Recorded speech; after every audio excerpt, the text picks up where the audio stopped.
Hi guys, welcome back to another video. तो बालको आज बात कर रहे होंगे बिजनेस एनवायरनमेंट के रीलोड की।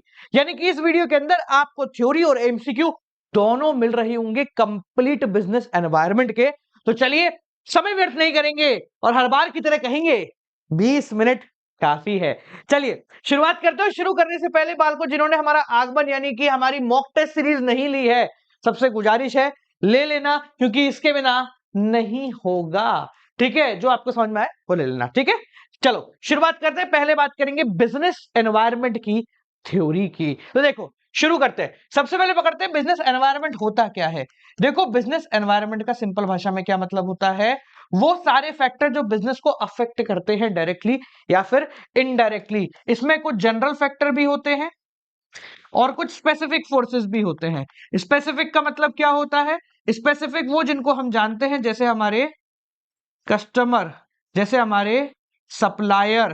ठीक है, और जनरल मतलब जिनको सभी अफेक्ट करते हैं, जैसे जो भी तुमने पढ़े हैं लीगल, सोशल, इकोनॉमिकल, ये सब इसके अंदर आते हैं। अगर बिजनेस एनवायरनमेंट की कैरेक्टरिस्टिक की बात करें तो सबसे पहला है कि सर ये टोटलिटी है सारे रिसोर्सेज की। जितने भी रिसोर्सेज हैं सारे जो बिजनेस एनवायरनमेंट के बाहर है, उन सबको टोटल करके बिजनेस एनवायरनमेंट बनता है। इसके अंदर स्पेसिफिक फोर्सेज भी आते हैं, ये वाले जो सिर्फ आपको अफेक्ट कर रहे हैं, और जनरल फोर्सेस भी आते हैं जो पूरे भारत को अफेक्ट कर रहे हैं। बिजनेस एनवायरनमेंट का एक सबसे इंपॉर्टेंट फीचर जो कहता है कि बिजनेस एनवायरनमेंट अलग नहीं है किसी से भी, सब चीजें एक दूसरे से क्या है, इंटर रिलेटेड हैं।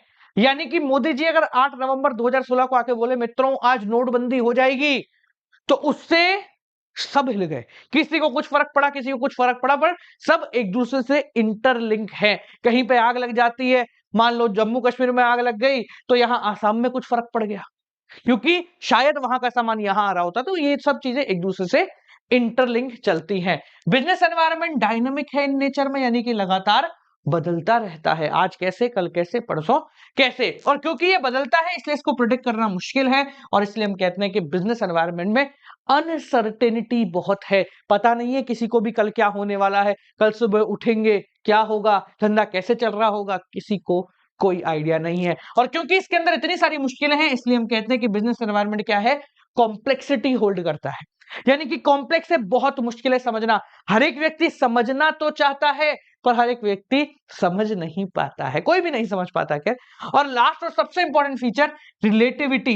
रिलेटिविटी का मतलब बिजनेस एनवायरनमेंट का इंपैक्ट सबके लिए अलग अलग होता है। जैसे अभी अपन ने जो एग्जांपल लिया, 8 नवंबर 2016 को मोदी जी आए थे और उन्होंने आके कहा कि देखो भैया सब कुछ बदल जाएगा, 500 और 1000 के नोट फर्क में चेंज आ गया, 500 और 1000 के नोट में पुराने वाले बंद हो गए, नए शुरू हो जाएंगे। अब इससे किसी बिजनेस को तो बहुत ज्यादा फर्क पड़ा, किसी को नुकसान हुआ, किसी को फायदा हुआ, किसी को कोई लेना देना ही नहीं था।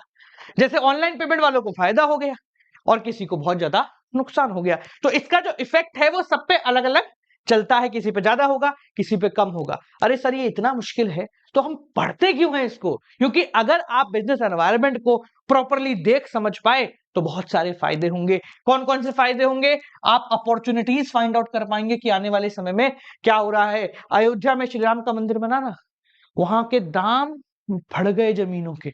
बहुत सारे लोग थे बड़े बड़े जिन्होंने डिसीजन आते ही सबसे पहले खरीद लिया जाके वहां पर प्लॉट, क्योंकि उनको पता है कि यहाँ पर दाम बढ़ेंगे। तो आप अपॉर्चुनिटीज फाइंड आउट कर सकते हो, थ्रेट फाइंड आउट कर सकते हो कि क्या हो सकता है। लोगों को दिख गया था कि जब सब कुछ डिजिटल डिजिटल हो रहा है तो कैश का लफड़ा खत्म हो रहा है, तो आने वाले थ्रेट को भी फाइंड आउट कर सकते हो। और आपने पता लगा लिया तो उसके हिसाब से रिसोर्सेज इकट्ठे कर लो। आपने पता लगा लिया क्या फायदा हो सकता है, क्या अपॉर्चुनिटी बन रही है, तो उसके हिसाब से रिसोर्सेज इकट्ठे कर लो। और अगर आपने अंदाजा लगा लिया है तो आने वाले बदलाव के साथ आप इजिली कोप कर पाओगे। कोप करने का मतलब है उसके हिसाब से एडजस्ट कर पाओगे। अगर मुझे अंदाजा लग जाता कि नोटबंदी होने वाली है तो ठीक है भैया, कैश का जो ट्रांजेक्शन है उसको कम कर देते। तो अगर मुझे पता लग जाएगा कि क्या होने वाला है तो मैं आने वाले बदलाव के साथ एडजस्ट करना सीख जाऊंगा और साथ साथ में उसके हिसाब से अपनी पॉलिसी भी बना लूंगा। क्या बना लूंगा, पॉलिसी भी बना लूंगा। एंड एट द एंड जब ये सब कुछ करूंगा तो ऑटोमेटिकली क्या होगा, मेरी परफॉर्मेंस भी सुधर जाएगी। तो ये सारे फायदे, ये सारे इंपॉर्टेंस है एनवायरनमेंट को स्कैन करने की, यानी कि एनवायरनमेंट को समझने के। इसलिए हर एनवायरनमेंट या हर बिजनेसमैन चाहता है कि वो प्रॉपर एनवायरनमेंट को, हर एक प्रकार के एनवायरनमेंट को इजीली समझ भी पाए और उसके हिसाब से आने वाले बदलाव को पकड़ भी पाए। ठीक है, तो भाई दो प्रकार के एनवायरमेंट पढ़ने पड़े, स्पेसिफिक और जनरल। स्पेसिफिक तो सबके लिए अलग है, जनरल की बात करते हैं जो सबके लिए समानांतर से ही होते हैं। 5 प्रकार के हैं जो कि आपको देखने हैं, एक एक करके पांचों को समझ लेते हैं। ठीक है जी, डिमोनेटाइजेशन 12वीं में था, इसमें नहीं है तो नहीं करना है आपको। चलिए सबसे पहले बात करते हैं इकोनॉमिक एनवायरनमेंट। इकोनॉमिक एनवायरनमेंट मतलब इकोनॉमी से रिलेटेड जो आपने मैक्रो इकोनॉमिक्स में पढ़ा है, यानी जीडीपी हो गया, ठीक है, बैलेंस ऑफ पेमेंट हो गया, फॉरेन एक्सचेंज हो गया, इंपैक्ट ऑन एनी इंडस्ट्री हो गया कि भाई इस पर्टिकुलर इंडस्ट्री पे इंपैक्ट पड़ा, वो हो गया। ठीक है, एक चीज समझना। दूसरा समझो लीगल एनवायरनमेंट, यानी कि कानून, यानी कि कानून जो लॉ वगैरह पास होते हैं। जैसे अगर मैं बात करूं जीएसटी, तो जीएसटी एक कानून है, तो ये गुड्स एंड सर्विस टैक्स जो है ये पास हुआ था, तो ये लीगल के अंदर आएगा। पर जब ये इंप्लीमेंट हुआ और इसका इंपैक्ट आने लगा, तो ये इंपैक्ट जो है ये आपके इकोनॉमिक एनवायरनमेंट में आएगा। बहुत जरूरी लाइन है, एक नंबर तो क्या 5 नंबर तुम्हारे यहां से फिक्स हो गए। 12वीं की आदत लगी ना, 1 नंबर। ध्यान से समझ लेना, GST is a part of legal, पर उसका इंप्लीमेंटेशन एंड उसका इंपैक्ट जो होगा वो इकोनॉमिक एनवायरनमेंट के अंदर आ रहा होगा। इस बात को अपने दिमाग में बिठा के रखना। अगला होता है सोशल एनवायरनमेंट, यानी कि हम लोग सोसाइटी से रिलेटेड वहां के ट्रेंड, ट्रेडिशन, लोगों का पहनावा, लोगों को क्या पसंद आ रहा है, लोगों को क्या पसंद नहीं आ रहा है, ये सारी चीजें हमारे सोशल एनवायरनमेंट में आती हैं। पॉलिटिकल के बारे में तो हम सभी जानते हैं, जो सरकार कर रही है वो पॉलिटिकल है। ठीक है, कौन सी गवर्नमेंट पावर में है, गवर्नमेंट का किस तरफ है, गवर्नमेंट ने क्या सोचा है, गवर्नमेंट ने क्या किया है, तो अगर गवर्नमेंट का नाम आ जाता है तो पॉलिटिकल की बात आ जाएगी। और अंतिम होता है टेक्नोलॉजिकल एनवायरनमेंट, यानी कि रिलेटेड टू टेक्नोलॉजी। अगर एआई से रिलेटेड कोई सवाल आता है और मोबाइल फोन या ईवी व्हीकल इनसे रिलेटेड कोई सवाल आता है, तो हम डायरेक्टली बोलेंगे कौन सा एनवायरनमेंट है, टेक्नोलॉजिकल एनवायरनमेंट है। समझ में आ गया? तो ये आपको पूरा का पूरा बिजनेस एनवायरनमेंट बस इन्हीं 3 टॉपिक के अंदर समराइज है। चलो देखते हैं सीयूटी के लिए कौन से 20 एमसीक्यू बहुत ज्यादा जरूरी है ऑफ दिस पर्टिकुलर चैप्टर। ठीक है जी, तो अब अपन बात कर रहे हैं 20 MCQ related to business environment, जिसमें 10 सीधे होंगे, 5 टेढ़े होंगे और 5 केस बेस होंगे। चलिए शुरुआत करते हैं, बात करते हैं पहले के। तो पहला क्या है, a company shift to digital platform after observing competitors does the same. Which aspect of environment is at play? हाँ भैया देखो, एक शब्द यहां पर आ गया, डिजिटल प्लेटफॉर्म पे शिफ्ट हो रहा है, तो ये टेक्नोलॉजी का इस्तेमाल कर रहे हैं। तो कौन सा एस्पेक्ट है वो समझेंगे अपन। देखो बदलाव आ रहा है, टेक्नोलॉजी का इस्तेमाल कर रहे हैं, बदलाव आ रहा है। अगर इसके अंदर तुमसे डायमेंशन पूछता तो टेक्नोलॉजिकल हो जाता। अब इसमें क्या है, कौन सा एस्पेक्ट है, इंटरनल फैक्टर नहीं, डायनामिक नहीं, कॉम्प्लेक्सिटी, रिलेटिविटी, बताओ क्या है। तो करेक्ट आंसर होगा सर बदलाव आ रहा है। तो बदलाव क्यों आ रहा है, क्योंकि बिजनेस एनवायरनमेंट क्या है, डायनामिक इन नेचर है, यानी लगातार बदलता रहता है। ठीक है, अगला सवाल, a company launches a new eco friendly packaging. Eco friendly packaging जो है कंपनी इस्तेमाल कर रही है due to changing customer awareness, customer की अवेयरनेस बढ़ रही है, इसलिए हम इस्तेमाल कर रहे हैं। तो ये कौन सा एनवायरनमेंट है, टेक्नोलॉजिकल, पॉलिटिकल, सोशल या इकोनॉमिकल? देखो इसके अंदर सबसे इंपॉर्टेंट चीज है कि हम क्यों इस्तेमाल कर रहे हैं, कस्टमर की वजह से। तो कस्टमर की नीड के हिसाब से बदलाव कर रहे हैं, इसलिए this is a clear case of social environment. कौन सा एनवायरनमेंट हुआ बेटा, ये social environment, because as per the customer need and choice हम बदलाव कर रहे हैं। अगला सवाल, which feature implement that business decision cannot be made in isolation from the environment? कौन सा फीचर कहता है कि बिजनेस के डिसीजन जो है वो हवा में नहीं लिए जाते हैं, एनवायरनमेंट को देखे बिना नहीं लिए जाते हैं? तो भाई सिंपल सा फीचर, जो फीचर ये बता रहा है आपको कि सब चीजें एक दूसरे से लिंक है, यानी कि इंटर रिलेटेडनेस। अच्छे क्वेश्चन है ना, मजा आया ना, सीयूटी के लेवल में ऐसे ही है। GST implementation impacting all industry, किसका एग्जांपल है? अभी बताया मैंने, अभी बताया, बिल्कुल सेम। जीएसटी तो लीगल है, पर उस क्या बताना है, जीएसटी का इंप्लीमेंटेशन इंपैक्ट कर रहा है इंडस्ट्रीज को, तो यहां से आपका आंसर आएगा, the correct answer should be economic environment. GST की बात होगी तो लीगल है, बट जीएसटी का इंप्लीमेंटेशन या इंपैक्ट अगर की बात हो रही है तो वो इकोनॉमी पे होता है, इसलिए economic environment is the correct answer. Which of the following does not explain the importance of understanding business environment? इनमें से क्या बिजनेस एनवायरनमेंट की इंपॉर्टेंस को नहीं बता रहा है? ग्रैबिंग अपॉर्चुनिटीज है, स्ट्रेटजी है, चेंजेस है, तो करेक्ट आंसर बी होना चाहिए। फिर ensure internal coordination. Business environment है एक्सटर्नल फीचर, इंटरनल में क्या हो रहा है उससे बिजनेस एनवायरनमेंट का कोई लेना देना नहीं होगा। Which factor affect both the marketing and HR department simultaneously? कौन सा फैक्टर मार्केटिंग और एचआर को साइमल्टेनियसली अफेक्ट कर रहा है? देखो साइमल्टेनियसली वर्ड आया, ठीक है, तो कह सकते हैं कि इसका भी आंसर वही है कि दो एक साथ है, दोनों एक दूसरे से लिंक है, यानी कि इंटर रिलेटेडनेस ऑफ एनवायरमेंट है। ठीक है, अगला सवाल। The business in India faces competition from a Chinese e commerce site, ये दिस इज ड्यू टू, देखो ई कॉमर्स है तो टेक्नोलॉजी लिख सकते हैं, बट यहां पर टेक्नोलॉजी का ऑप्शन नहीं है, तो यहां पर एमसीक्यू का एक बहुत इंपॉर्टेंट पॉइंट आपको याद रखना है कि एमसीक्यूज में, स्पेसिफिकली सीयूईटी के एमसीक्यूज में, सही वो नहीं है जो सही है, सही वो है जो सबसे ज्यादा सही है। ठीक है, तो यहां पर ये तीन नहीं है, पर ग्लोबल बिजनेस एनवायरनमेंट सही है, क्योंकि इन तीनों में से सब, इन चारों में से सबसे ज्यादा सही ये है। अगर ये टेक्नोलॉजिकल होता तो हम टेक्नोलॉजिकल एनवायरनमेंट डाल देते। The rise in automation across sectors an example of, automation की बात आ गई तो सोचना ही नहीं है, economic, technological, legal, political, technological, automation की बात आई है तो technological environment is the correct answer. अगला सवाल, रिलेटिविटी। अभी मैंने बताया था रिलेटिविटी क्या होता है। In business environment refers to, सबके लिए अलग अलग, यानी किसी पे ज्यादा फर्क पड़ रहा है, किसी पे कम फर्क पड़ रहा है, तो varying impact on different business, हर बिजनेस पे सेम पॉलिसी का अलग अलग इफेक्ट आ रहा है। अगला सवाल, which are the following include general forces in business environment? इनमें से क्या जनरल फोर्सेज हैं? कस्टमर स्पेसिफिक है, कॉम्पिटिटर स्पेसिफिक है, शेयर होल्डर स्पेसिफिक है, पर social trend and technology specific नहीं है, तो correct answer would be C, social trend and technology.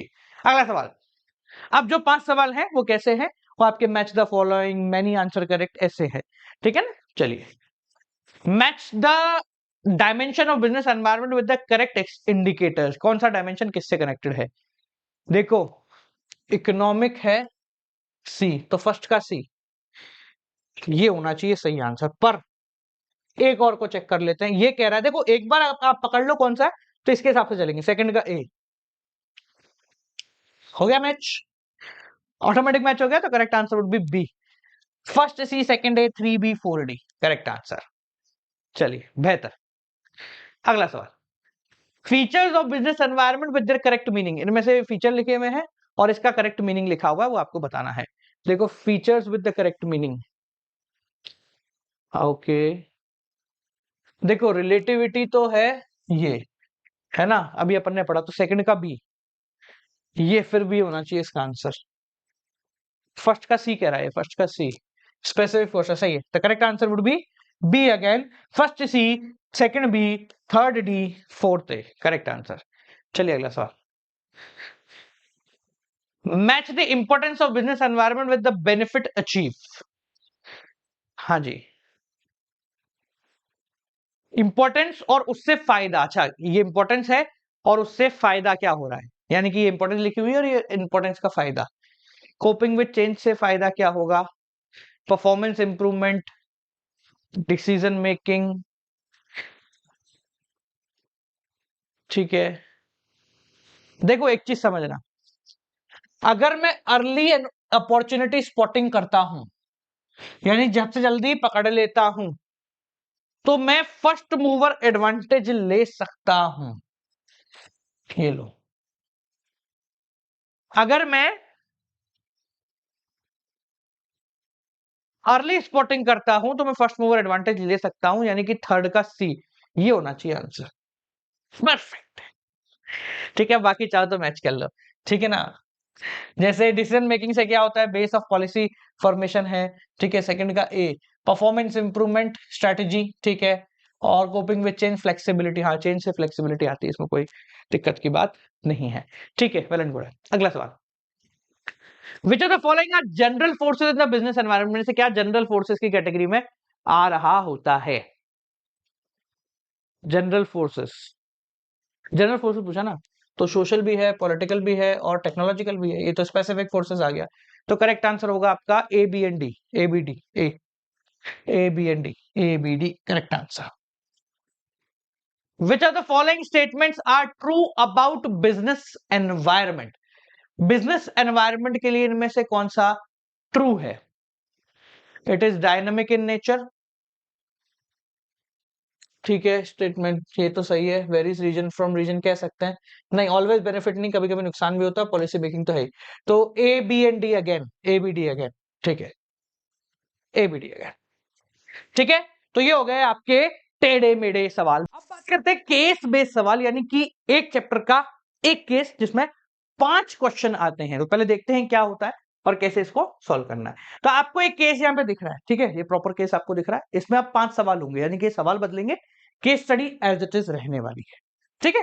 चलो पहले केस स्टडी पूरी पढ़ते हैं, फिर उसके बाद ये सवालों को रीड करेंगे। 12th और सीयूटी में यही फर्क है, 12वीं के अंदर केस स्टडी नीचे से पढ़ते हैं या ऊपर से पढ़ेंगे, क्योंकि ये पढ़ने से एक तो आ जाएगा आंसर, पर बाकी 4 के लिए वापस 4 पढ़नी पड़ेगी, इतना टाइम नहीं मेरे पास। देखिए, तो Urban Wear Limited, a mid size fashion brand, was witnessing stagnant sales, ठीक है। While analysing it noticed a sharp increase in demand of sustainable clothing in metro cities, partly due to influencer campaign and eco awareness drive। ये social environment दिख रहा है मुझे यहाँ पर। Simultaneously the government proposed subsidy, government ने subsidy भी दे दी, चलो ये भी अच्छी बात है।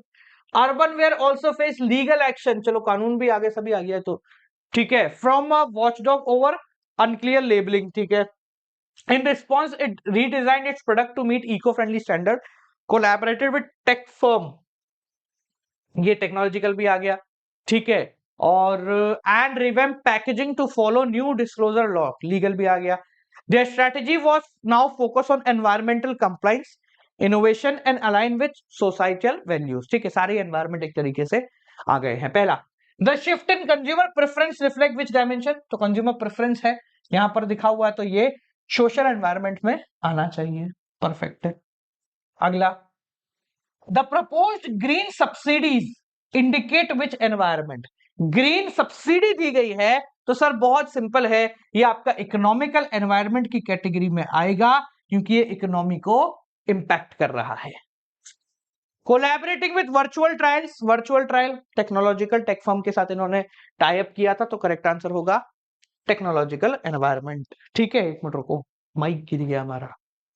अगला सवाल, legal action taker over labelling, legal action की बात है तो लीगल एनवायरमेंट की कैटेगरी आएगी कि भाई उनके लेबल सही नहीं थे। और अंतिम सवाल, the overall strategy to align with eco values and laws shows that,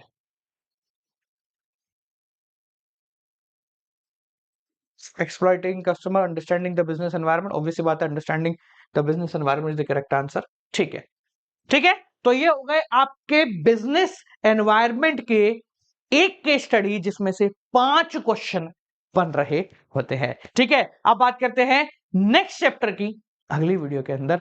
आज के लिए इतना ही, चलिए मिलते हैं आपसे अगली वीडियो के साथ। कोई दिक्कत को परेशानी तो जरूर बताएं, और जिन्होंने अब तक मॉक टेस्ट सीरीज नहीं ली है, भैया मुझे नहीं समझ में आ रहा तुम सीयूटी कैसे कर रहे होंगे, ठीक है। तो लिमिटेड सीट्स है, पता नहीं मुझे खत्म होने वाली होगी, हम ये थोड़ा अर्ली शूट कर रहे हैं, तो अगर आपको लिंक मिलता है तो कर लेना। 7-9 में 5 सब्जेक्ट है, 10 मॉक टेस्ट ईच, इतने ही काफी है, ठीक है ना। इसके साथ साथ 3 all India live mock test भी होंगे। अगर आपको सिर्फ डोमेन लेना है तो 4-9 में, और सिर्फ लैंग्वेज जनरल लेना है तो 3-4-9 में ले लेना, क्योंकि इससे बेहतर कुछ नहीं है और इसके बिना नहीं होगा। चलिए मिलते हैं आपसे अगली वीडियो के साथ, तब तक के लिए नमस्कार।